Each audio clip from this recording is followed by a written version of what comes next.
One more state ratified the Equal Rights Amendment, but it may be too little too late for this landmark legislation. And the campaign trail moves forward to the south from New Hampshire. Which the election candidates will stand out, we'll find out. And will Clark County hold a special election for district attorney? It all depends on Governor Kemp. Happy Valentine's Day and welcome to this week's Election Countdown to 2020. I'm Skylar Nicholson. State lawmakers are looking at a measure that could slash funding for some college-bound students, those special students who finish high school and take college classes all while they're doing it. Now, dual enrollment acts as a crucial on-ramp to college and a direct pipeline to jobs for more than 50,000 Georgian students. But there's one class of higher education lawmakers won't touch, because that's where the jobs are. When I found out about welding, you could build stuff in welding, I was like, wow, that's incredible. Harrison McCoy is still in high school, but the class he takes here looks a lot different. It's what I enjoy. It actually is better than going to traditional high school. It's what I've been wanting to do. It's what I want my career to be. Programs like what McCoy wants to do are safe, but with more students wanting to dual enroll, lawmakers say cuts have to happen somewhere. The most generous turns into the most popular. And so the most popular turns into everybody wants to do it. And so what's happened in that case is it's escalated in cost to state government. It's the fastest growing part of the budget. And so I think everybody recognizes we need to kind of, as a budget grows, to put a cap on it, to kind of not to slow it down, but to fix the dollar amount. Dual enrollment started as a $25 million budget item and has now increased substantially. Lawmakers are looking to make the program more sustainable for future generations. If passed, here's what House Bill 444 means. It caps students to a total of 30 college credit hours. It limits the program to only 11th and 12th grade students, but there are exceptions. Current law SB 2 protects programs such as those at Central Educational Center and West Georgia Technical College, and it funds up to 90 hours of vocational technical dual enrollment. Dual enrollment is such a key piece of what our employers ask for. What they told us back around 2000 when we were developing this, we need a student who by age 18 has a much higher level of technical skill. We're seeing that student come out of our technical college system, but at the average age of around 27. We need them much more rapidly than that. Professor Richard Whitman says there's a good reason why. That's a lot of companies are getting, because the baby boomer generation, they're all retiring. Well, there's been such a lack in skilled trades over the past I don't know how many years that they can't find them. So this program is really, really, really important to industry right now, because we're training them to replace the people they're losing, and they're losing them a lot, real quickly. And the program works. Dual enrollment has more than doubled the number of students in the past 4 years. 60% of them take classes at a technical college. Brian Torres is not one of them. He wants to work in the film industry, and if the bill passes, his dual enrollment funding will stop at 30 hours. But he is still grateful for that. Unfortunately, we don't make a lot of, my family does not make a lot of money, so this really helps, like every bit helps for us, and it's really a great opportunity. Now, Governor Kemp has shown support for the bill since he wants to trim this year's state budget. The bill passed out of the Senate and is now in the House, taking for a final vote. And state leaders said that the cost could rise to more than $140 million by 2021 fiscal year if no adjustments are made to the program. And lawmakers are looking to make changes in hopes to keep the cost at around $100 million. Now, a little-known Georgia law could cancel Athens-Clarke County's election for district attorney this fall. That is if the governor fails to appoint someone to fill the opening left by the recent resignation of DA Kevin Malden. If the governor appoints someone after May 3rd, then that person stays in the office for 2 years. Grady News Source reporter Celeste Springer explains why some say it's necessary to keep the office running smoothly, while others call it voter suppression. Any minute now we're going to get... These people planned on canvassing for DA candidate Deborah Gonzalez. Instead, this turned into a petition drive. We're just going to be out knocking doors to be open one.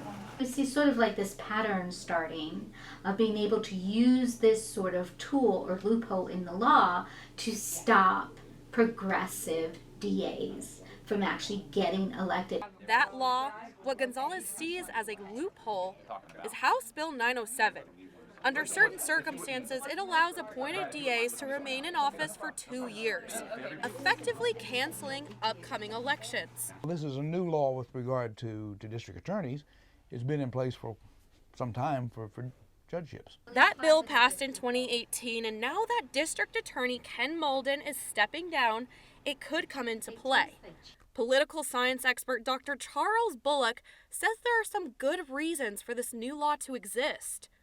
If you're newly appointed, you need some time to kind of concentrate on your job rather than being appointed and immediately being a candidate. But Gonzalez believes that should not matter. Voters should have the right to choose. The Georgia Constitution tells us we are to elect a DA. How do you elect a DA if there's no election? In his resignation letter to Governor Kemp, Ken Molden did say he hopes a new DA is appointed soon. I indicated that I certainly believe in the election process and basically urged the governor to make the appointment. I think my timing of this, there's plenty of time for the governor to do that. But for now, it's still unknown if Governor Kemp will make his decision on time, leaving our election for DA up in the air. For Grady News Source, I'm Celeste Springer. Right? It would go the regular. Again, if Governor Kemp appoints someone to the office by May 3rd, we will have an election for DA in November. But if he chooses someone after that date, well, the election won't take place until 2022. Now, 48 years ago, that's how long it's taken for women's rights amendments to gain traction. And that's just in time for Women's History Month in March, or so we thought. Grady News Source reporter Nathan Moore joins us in the studio when we return. Stirred it, drowned it again, and now just feel if it's cold. Yeah. Cool.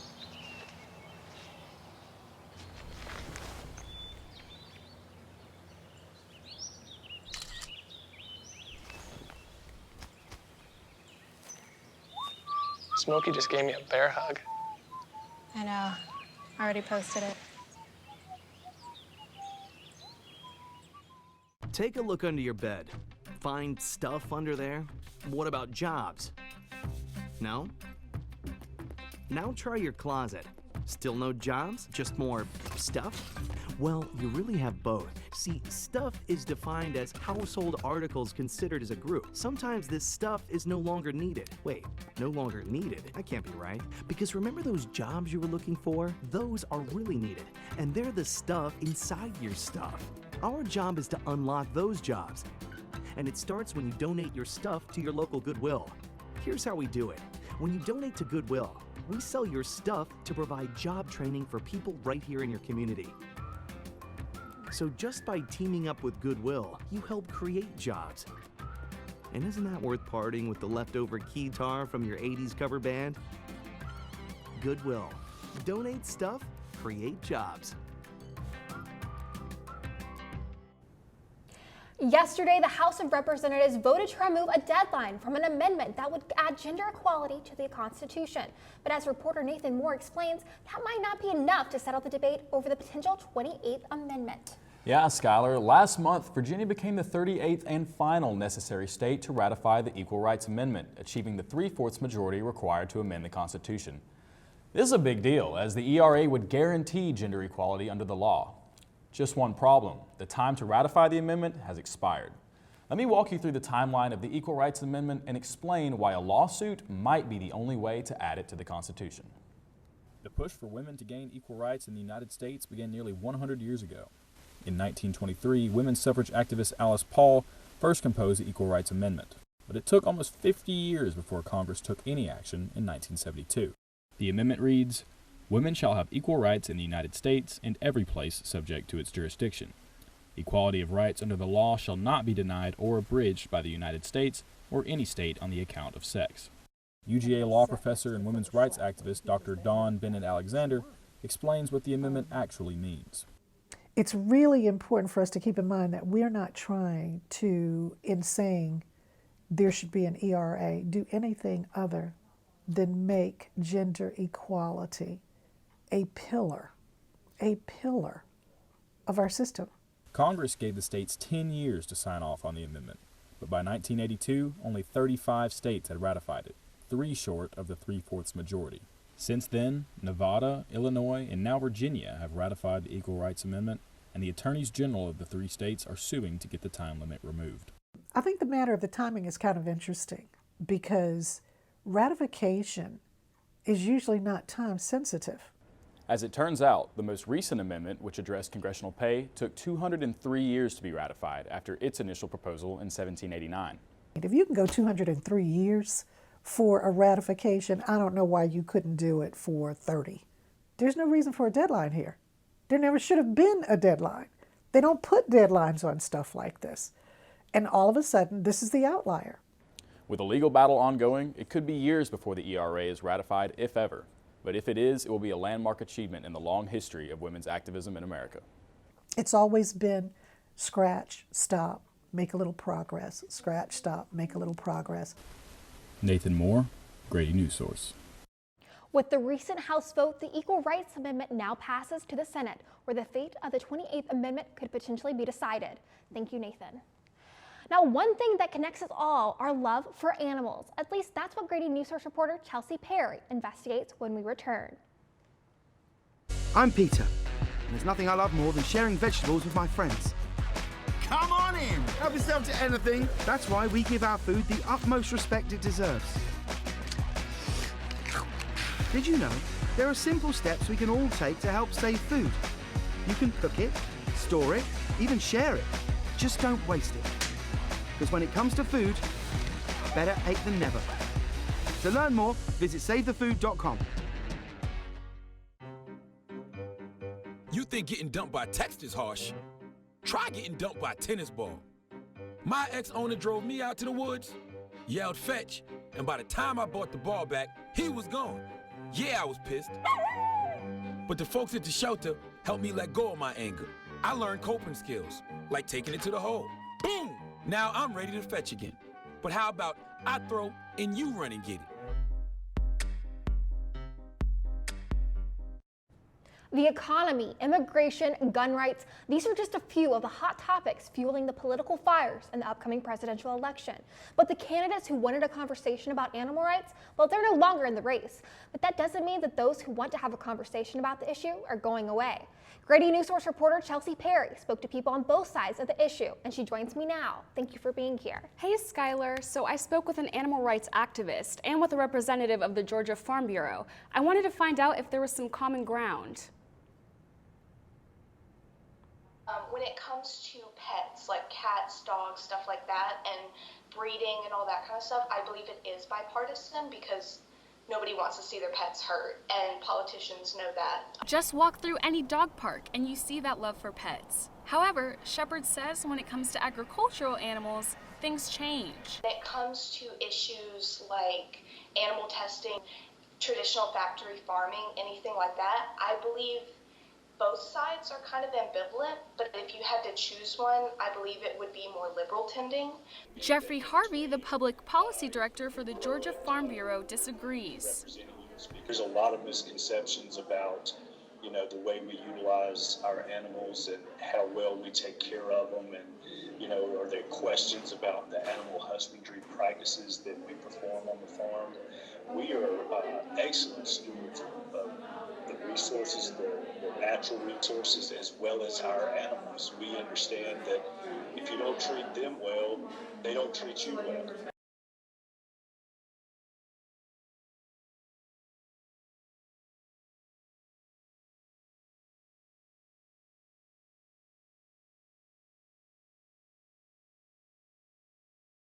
Introduce you to an expert in the presidential politics. Stay with us.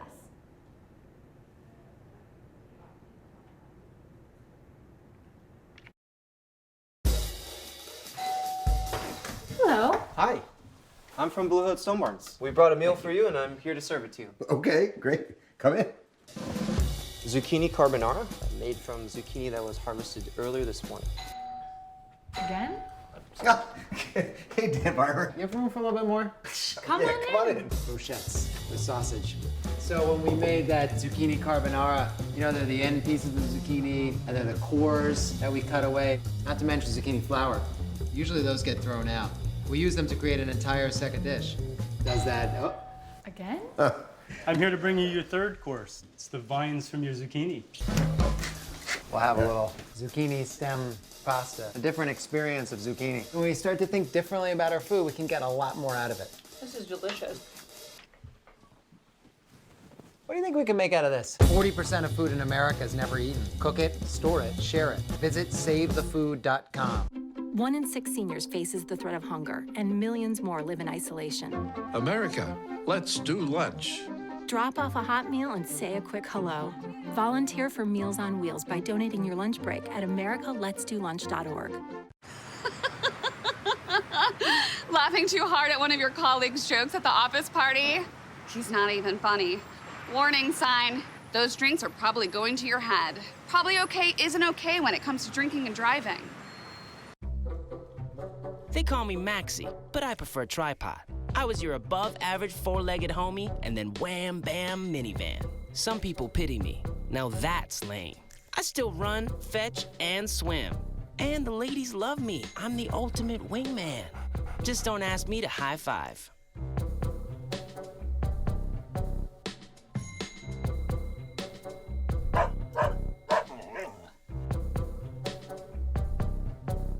New Hampshire primary results are announced. As Democratic candidates look ahead to the next 2 stops on the campaign trail, South Carolina and Nevada, Bernie Sanders took to the win in New Hampshire. Let me take this opportunity to thank the people of New Hampshire for a great victory tonight.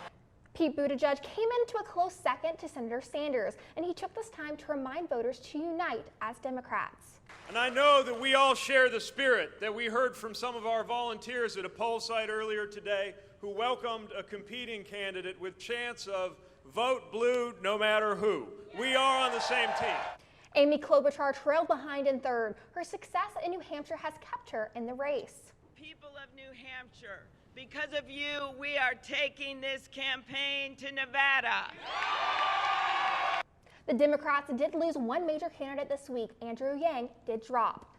You know, I am the math guy, and it is clear tonight from the numbers that we are not going to win this race. Joining me here today on Countdown Election 2020, Dr. Audrey Haines. Welcome to the show, Dr. Haines. Thank you so much for your time.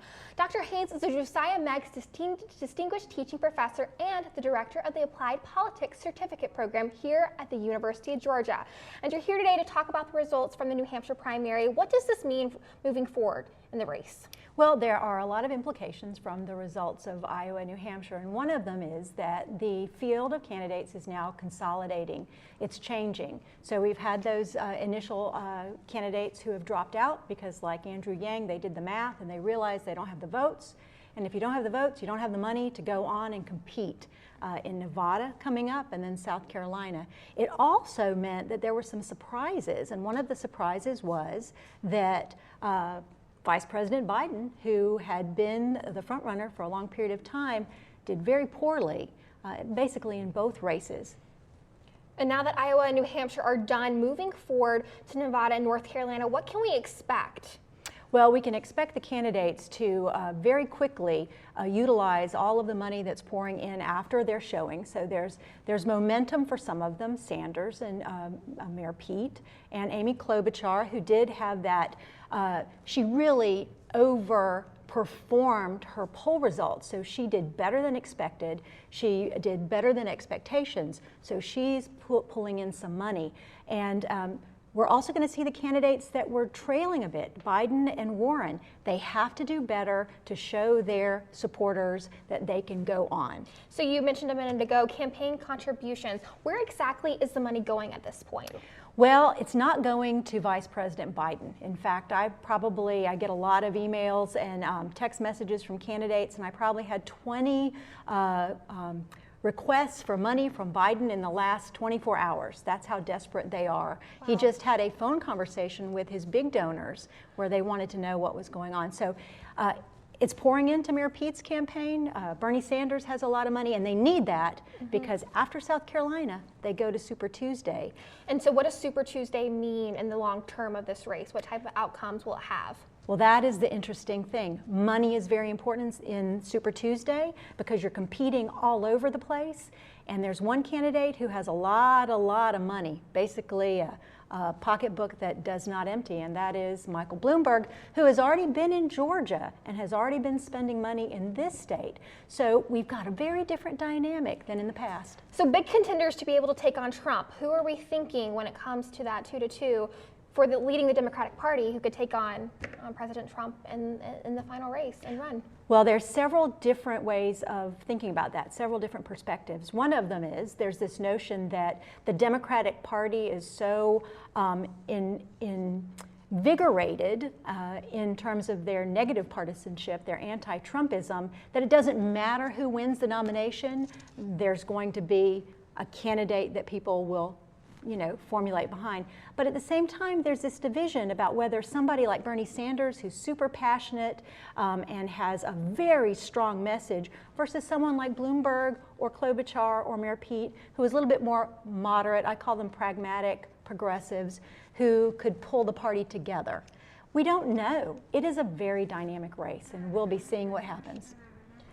So Georgia, how are candidates laying the ground in our state when it comes to voting? Well, some of them have been here. Elizabeth Warren has been here, and she has hired some staff. Candidates like Mayor Pete and especially Amy Klobuchar, who have been concentrating on what was the next step ahead, haven't really transitioned to going beyond Nevada and South Carolina. But people like Bloomberg have been here. He's been in talks with the King Center. He's gotten an endorsement from Lucy McBath, who he'd supported before. And he's been courting people like Michael Thurmond. So he's spending money and he's hiring staff. Well, thank you so much, Dr. Haines, for joining us today. We really appreciate your time on the show. Now, looking ahead, we aren't the only ones spreading love today. Stay tuned as Grady News Source reporter Hayden Chambliss shares how some of our nation's leaders are celebrating love on this Valentine's Day. Okay, so we drowned the fire, stirred it, drowned it again, and now just feel if it's cold. Yeah. Cool.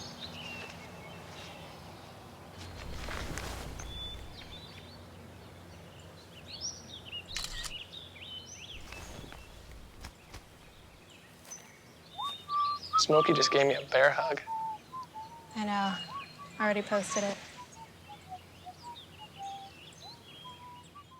Take a look under your bed. Find stuff under there? What about jobs? No? Now try your closet. Still no jobs? Just more stuff?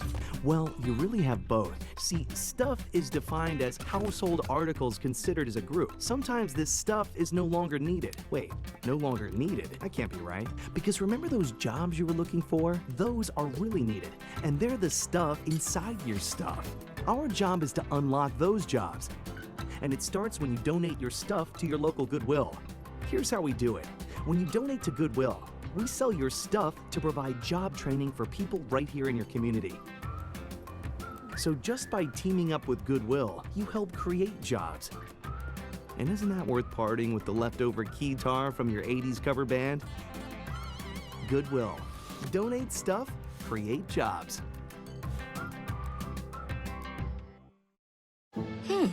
Maybe you can make retirement happen. After all, you made this vacation happen. Double points with every purchase? Cleverly merging promotions. I love it. Cross-referencing travel sites. And booking all your flights with those... Vouchers. I got us bumped. They were like, oh. But now they're like... Aloha. You aced this vacation. Now get the tips you need to get on track at aceyourretirement.org. Amid the usual political online dialogue, politicians showed their softer side on Twitter for the holiday. Hayden, what do you have for us? What is Valentine's Day without a little sentimental content to mix up your Twitter feed? Both Georgia and national politicians shared their appreciation for their loved ones today on social media. Georgia Governor Brian Kemp wished his wife a happy Valentine's Day with a picture and a Bible verse from Corinthians. She, of course, followed suit with a more casual picture, saying that they are stronger together. Secretary of Agriculture Sonny Perdue shared this candid picture with his wife. In his post, he highlighted her role as a mother and a grandmother. 2020 presidential candidate Elizabeth Warren posted a Tinder picture not only with her husband, but the picture also included their golden retriever. From the White House, we got a tweet from First Lady Melania Trump calling attention to how she is spending her Valentine's Day with patients at the Children's Inn at the National Institutes of Health in Maryland. And of course, former first couple, the Obamas, shared their sweetest moments with the world. President Obama wished a happy Valentine's Day to his forever dance partner, while Michelle shared a picture of their husband and 2 kids while they were younger. Thanks, Hayden. What a happy note to end on. Now that's it for this week's edition of Countdown Election 2020. I'm Skylar Nicholson. Thank you for joining us, and we'll see you again next week for more 2020 election coverage.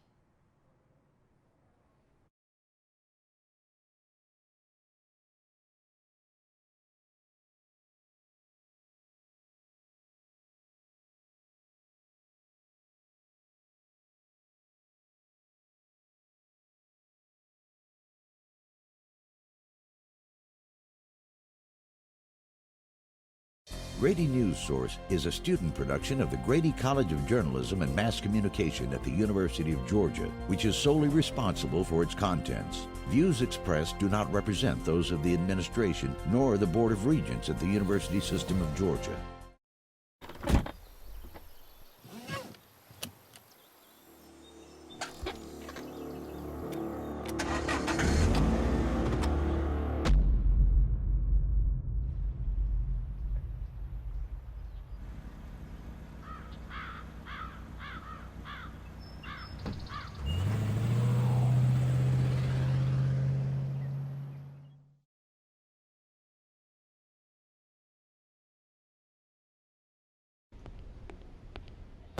Can I tell you a cat joke?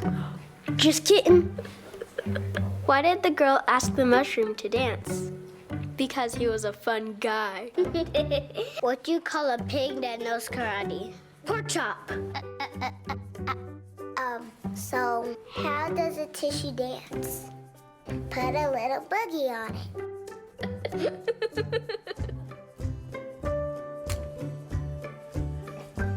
Hamilton was adopted from a rescue in 2008. He really likes to be around people. And as soon as I start to make my breakfast, Hamilton is right there. I get out my mat and I'm doing a downward dog and he's underneath. He's quite the pug about town. He gets invited to a lot of parties. He knows he's a pretty big deal. I mean, look at this little face. How could you not love him?